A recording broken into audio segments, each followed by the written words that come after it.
स्वागत है आप सभी लोग का मेरे यूट्यूब चैनल का नाम है पैशन ऑफ क्रिकेट और मैं हूं आपका दोस्त और धर्मेंद्र। दोस्तों आज बात करने वाले हैं वेस्ट इंडीज वर्सेस ऑस्ट्रेलिया के बीच खेले गए दूसरे और निर्णायक T20 मैच के बारे में। मैच का पूरा विश्लेषण मैं अपने यूट्यूब चैनल पर करने वाला हूं। सबसे पहले एक छोटा सा काम, अगर आप लोग चैनल पर नए हैं तो चैनल सब्सक्राइब कीजिए, बेल आइकन को दबाइए जिसमें कोई वीडियो सबसे पहले आप लोगों तक पहुंचे। वीडियो को लाइक शेयर और कमेंट कीजिए। कमेंट करने के लिए कमेंट सेक्शन या सोशल मीडिया साइट पर भी जा सकते हैं, जिसके लिंक आपको वीडियो में चलते हुए दिखाई देंगे। तो बिना किसी देरी की वीडियो शुरू करते हैं दोस्तों। जिस तरीके से पहला T20 मैच जिसमें एरन फिंच की बल्लेबाजी की काफी सराहना हुई थी, जिस तरीके से गेंदबाजी में हैजलवुड, पैट कमिंस ने जिस तरीके से मोर्चा संभाला था, और वेस्ट इंडीज की तरफ से अल्जारी जोसेफ की जो गेंदबाजी थी, कैली मार्श की बल्लेबाजी थी, और एक वेस्ट इंडीज की गेंदबाजों ने बहुत अच्छी टक्कर दी थी। उसको 10 से 20 रन और फालतू होते तो ऑस्ट्रेलियन टीम के लिए दिक्कत होती, क्योंकि लास्ट ओवर में ऑस्ट्रेलियन टीम जाके जीती थी। तो ये कहीं ना कहीं कुछ इस तरीके की जो एक T20 में हलचल हो रही है, जिस तरीके से वेस्ट इंडीज इस हलचल को कर रही थी, मुझे भी उम्मीद थी कि दूसरा मैच काफी इंटरेस्टिंग होगा और वेस्ट इंडीज की तरफ से काफी अच्छा स्ट्रोक मतलब एक अच्छा मैच देखने को मिलेगा, स्पेशली गेंदबाजी और बल्लेबाजी डिपार्टमेंट की। कैली मैच का जो बल्ला ओपनिंग फॉर्म में चल रहा है उसको देख के मैं थोड़ा आश्वस्त था, लेकिन दूसरा T20 मैच और जिस तरीके से वेस्ट इंडीज टॉस जीत के पहले बॉलिंग का फैसला किया और बहुत हद तक सही निर्णय, एकदम सटीक। और जो ये फैसले वेस्ट इंडीज टीम हालिया अगर श्रृंखलाओं को मैं चर्चा करूं, तो जिस तरीके से फैसले वेस्ट इंडीज ले रही है, कहीं ना कहीं ऐसा लग रहा है कि अगर देखिए अतिशयोक्ति हो सकती है, लेकिन मैं ये कहना चाहूंगा थोड़ा सा इसी मापदंड, इसी रवैये, इसी थिंक टैंक के साथ जस्ट स्टेप बाय स्टेप चलेगी ना, तो वेस्ट इंडीज टीम का वो जो दौर था, लंबा समय लगेगा, साल 2 साल लगेगा, लेकिन हो सकता है। उसके लिए सबसे पहली और सबसे बड़ी पहल कैप्टन को करनी पड़ेगी, आउट ऑफ बॉक्स फैसले लेने पड़ेंगे। ऑस्ट्रेलिया के खिलाफ गेंदबाजी करना वर्चस्व टीम है ऑस्ट्रेलिया, हम सभी जानते हैं जिस तरीके का उसका अब तक का ऑरा रहा है, ऑस्ट्रेलियन टीम का जो समय रहा है जो, और अब तो ऐसा है कि ऑस्ट्रेलियन टीम का नया खिलाड़ी भी आता है तो वो उसी पैटर्न के साथ खेलता है जो पुराने खिलाड़ी है जिसको उसने रिप्लेस किया है। हर चीज वैसी होती है, सिर्फ नाम वाला अलग हो जाता है, एक्सपीरियंस में फर्क होता है, लेकिन परफॉर्मेंस में फर्क नहीं। और ये चीज ऑस्ट्रेलियन टीम में नहीं बदलती है। वेस्ट इंडीज टॉस जीत के गेंदबाजी जो पहले ग्रीन की विकेट अल्जारी जोसेफ 3 विकेट इस मैच में निकाली है, और जिस तरीके की मैककॉय खेले इस मैच में, और उन्होंने भी शानदार, तो दोनों ही तेज गेंदबाजी में मिलकर अच्छी गेंदबाजी करी है। ग्रीन की अल्जारी जोसेफ ने विकेट निकाली, और उसके बाद मैककॉय ने एरन फिंच को, जो पिछले मैच में सदी हुई पारी खेली थी, 58 रन समथिंग बनाए थे उन्होंने, बहुत शानदार स्टेडी पारी थी, कोई हड़बड़ाहट नहीं थी, जो अब तक की एरन फिंच की पारी में हमें यही देखने को मिलता है। तो हड़बड़ी में ज्यादा शॉट खेलते हैं, और इसका सबसे बड़ा रीजन उनकी बल्लेबाजी फर्क पड़ता है, जो बैट बैट का गैप बनता है, या कहीं ना कहीं वो जब बैकफुट पे होके पुल शॉट मारने की कोशिश करते हैं, वहां गेंद सीधी खड़ी हो जाती है। तो ये कुछ दिक्कतें फिंच के साथ अक्सर नजर आती थी, लेकिन उस पारी में पहले मैच में बड़ा अच्छा लगा उन्हें बल्लेबाजी कर ले। इस मैच में ओवेन मैककॉय की जो गेंदबाजी रही है, तो मैककॉय लंबी कद काठी के खिलाड़ी है, और एक ओपन चेस्टी जब गेंद को डिलीवर करते हैं तो वहां जो शोल्डर है ओपन चेस्टी का जब हिट करता है डैक, उस जगह गेंद थोड़ा सा ना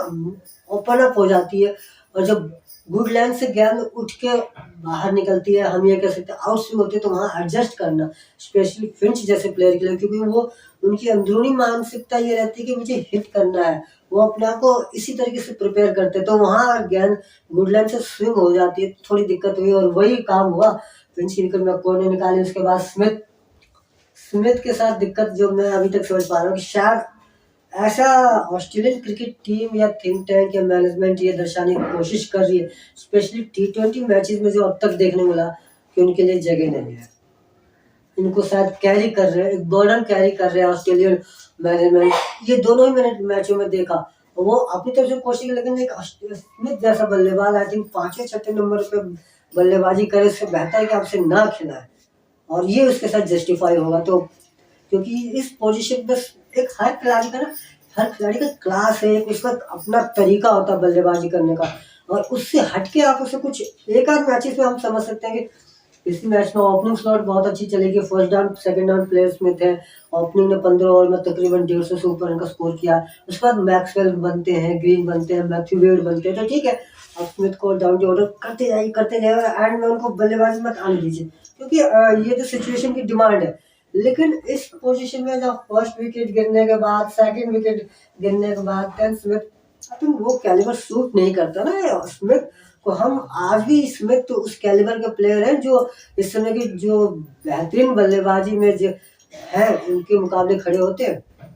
और उसके बाद मैक्सवेल 1 रन, लेकिन यहाँ पर Tim David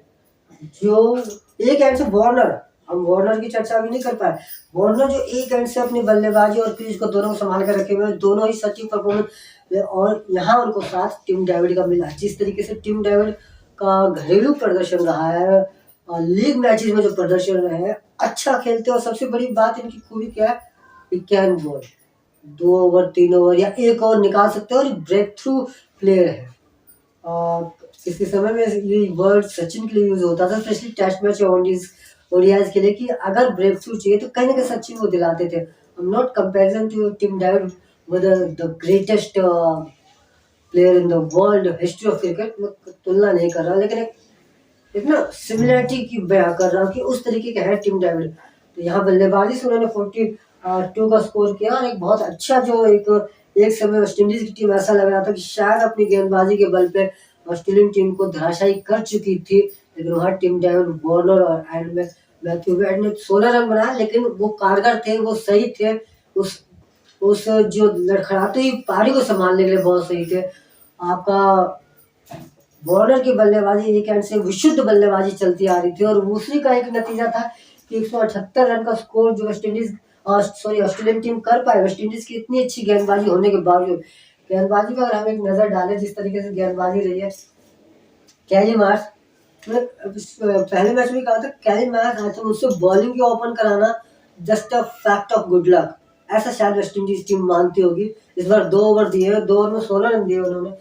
Alzarri Joseph 4 over में 21 रन 3 विकेट। तो अल्जारी जोसेफ का समय और परफॉर्मेंस और दोनों ही बहुत अच्छी तरीके से चल रहा, लेकिन मैं डरता हूँ क्योंकि आपको ध्यान होगा ये आपका फिडल एडवर्ड्स और आपका रिकार्डो नहीं जेमिल लॉसन और एक और टेलर करके एक गेंदबाज थे वेस्ट इंडीज के, और तीनों की टुकड़ी इतनी शानदार थी।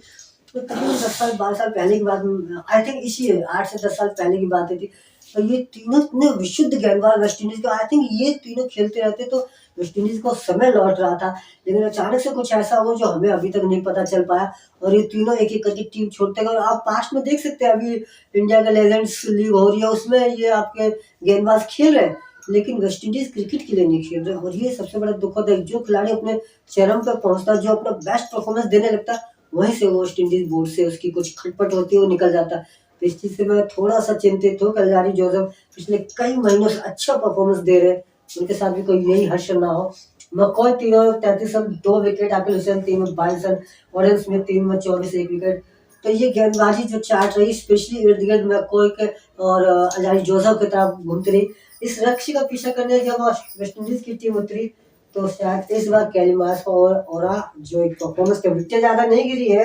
108 विकेट इनकी गिरी है, लेकिन जो परफॉर्मेंस थी कहीं ना कहीं वेस्ट इंडीज का जो बल्लेबाजी का जो एक पूरा एक लाइनअप है, चाहे मार्श हो, चाहे चार्ल्स हो, चाहे ब्रैंडम की, उस लय को नहीं बना पाया। और इसका पूरा का पूरा श्रेय मैं अगर देना चाहूंगा किसी एक खिलाड़ी को, तो मिचेल स्टार्क। पिछले मैच में 1 विकेट मिली थी, लेकिन इस मैच में वेस्ट इंडीज की पूरी तरीके से उन्होंने कमर तोड़ के रख दी। उनकी गेंदबाजी को आपने देखा होगा, जिस तरीके से स्पेशली स्टार्क की गेंदबाजी में आप एक चीज देखिए, शॉर्ट्स गेंद है, शॉर्ट बॉल को कम यूज करते हैं, अधिकतर या तो इनकी गेंद ऑफ स्टंप के आसपास ही घूमती है, वहीं से दोनों तरफ मूव कराते गेंद को। यॉर्कर का बहुत अच्छा प्रयास करते हैं और जिसका फायदा अक्सर मिलता है। जब कैली मार्श को उन्होंने कॉटन बॉल किया, स्लो डिलीवरी, क्योंकि इनकी गेंद थोड़ा सा ठहर के आती है टिप्पा पड़ने के बाद, क्योंकि सीधे हाथ से जब ये ओवर दी से गेंदबाजी अपने लेफ्ट हैंडर गेंदबाज बल्लेबाजी कराते हैं, तो गेंद टिप्पा पड़ने के बाद थोड़ा सा रुकती है, और वहाँ जब बल्लेबाज फंसता है तो कॉटन बॉल के चांसेस, आप अगर तुलनात्मक स्थिति देखें किसी और गेंदबाज के मुकाबले, तो मिचेल स्टार्क ने बहुत ज्यादा कॉटन बॉल पकड़े। उसका एकमात्र रीजन यही है कि वुडलैंड पे जब इनकी गेंद टिप्पा होती है, वहां से गेंद थोड़ा सा फंस के आती है, और जब तक बल्लेबाज वो स्ट्रोक खेल बैठा होता है तो इनके लिए चांसेस वहां बनते हैं। चार्ल्स की विकेट ग्रीन ने निकाली, जैम्पा ब्रैंडम किंग 23 रन और 429, दोनों थोड़ा हद तक पारी संभालने की कोशिश की थी, लेकिन उसके बाद निकोलस पूरन स्टार्क की गेंद पे, होल्डर स्टार्क की गेंद पे, और स्टार्क का एक हम ये कह सकते हैं एक तरीके से एक बिल्कुल एक वो स्पेल निकला जिसमें जो जमती हुई पारी थी, जो दिख रही थी कि अब शायद ये दोनों, क्योंकि ब्रैंडन किंग और चार्ल्स 25 और 29 रन की पारी खेल चुके थे, तो यहाँ से मोमेंटम शिफ्ट हो रहा था वेस्ट इंडीज की तरफ, और ऑस्ट्रेलिया कहीं ना कहीं दिक्कत में आती नजर आती। लेकिन स्टार का एक वो ओवर जिसमें दोनों विकेट एक संग निकाल के वेस्ट इंडीज खेमे में हलचल पैदा कर दी। होल्डर 16 रन, रोमन पावल 18 रन, इसमें भी पैट कमिंस ने एक विकेट होल्डर की निकाली। अकील हुसैन ऑडियंस में इस बार कुछ खास नहीं कर पाया, और जब तक स्थिति संभलती और मैच पूरी तरीके से ऑस्ट्रेलियन टीम के फेवर में चला जा चुका था। स्टार एक और बीच में वो स्पेल जहां उन्होंने आपका ब्रैंडन किंग और जेमी लॉसन चार्ल्स की विकेट निकाली, उसके बाद होल्डर, तो पूरे मैच में जो एक हाफ टाइम का ओवर स्पेल था इनका, पहला 2 ओवर का स्पेल, फिर एक ओवर का, फिर एक ओवर का, और वो लास्ट के जो इनके 2 स्पेल थे उनमें इन्होंने विकेटें निकाली। कुल मिलाकर स्टार की गेंदबाजी और पैट कमिंस ने बहुत शानदार तरीके से उनका साथ दिया। 4 ओवर में 32 रन देकर 2 विकेटें निकाली। हैजलवुड ने एक तरफ से प्रेशर सिचुएशन क्रिएट किया। हैजलवुड का हमेशा ये रहा है कि अपने बॉलों पे जो प्रेशर बनाते हैं उसका फायदा और उसका, मैं कह सकता हूँ कि उसका इनाम भी वो खुद ही लेते हैं, वो किसी और को उसका साझा नहीं करते। प्रेशर बनाते बनाते वो जानते हैं, उस चीज को भली बात ही जानते हैं, और अपने 6 गेंदों में से 4 गेंदों को टीम को किसी बल्लेबाज के ऊपर प्रेशर सिचुएशन क्रिएट कर रहे हैं, तो 5वीं 6ठी गेंद में जरूर विकेट टेकिंग डिलीवरी होती है, और उन्हें वो लेते हैं। तो इसके लिए हैजलवुड एकमात्र ऐसे गेंदबाज मैं वर्ल्ड क्रिकेट में अगर देखूं तो मुझे नजर आते हैं कि खुद का मतलब व्यू रचना खुद की होती है और उसको खुद ही तोड़ते हैं, वो इस तरीके की काबिलियत है उनमें। दोनों ही match West Indies Australian team बहुत इजीली में, पहले मैच में इजीली विन नहीं था, लेकिन दोनों ही मैच में ऑस्ट्रेलियन टीम ने जीत हासिल की, लेकिन पहले मैच में थोड़ा टफ सिचुएशन था, वेस्ट इंडीज ने फाइट बैक किया था। इस मैच में वेस्ट इंडीज की गेंदबाजी बहुत अच्छी रही, जिस तरीके से झटके शुरुआती देने के बाद में अगर टीम डेविड के साथ बॉलर को न मिला होता तो शायद सिचुएशन और ज्यादा टफ हो सकती थी, लेकिन बल्लेबाजी की तरफ से वेस्ट इंडीज टीम ने थोड़ा निराश किया। पहले मैच में मैं ये कहूंगा कि जो बल्लेबाजी होनी चाहिए थी, जिस तरह की पार्टनरशिप बिल्डअप होने के बाद भी बिखर जा रहे हैं, वो सिचुएशन को थोड़ा हैंडल करने की जरूरत है। तो दोस्तों, मेरे द्वारा किया गया विश्लेषण आप लोग कैसा लगा, जो कमेंट करके बताइएगा। कमेंट करने के लिए कमेंट सेक्शन में सोशल नेटवर्क साइट पर जा सकते हैं, जिसका लिंक आपको वीडियो पर चलते दिखाई देंगे। खुश रहिए, सुरक्षित रहिए, अपने और अपने परिवार का ध्यान रखिए। Thank you so much.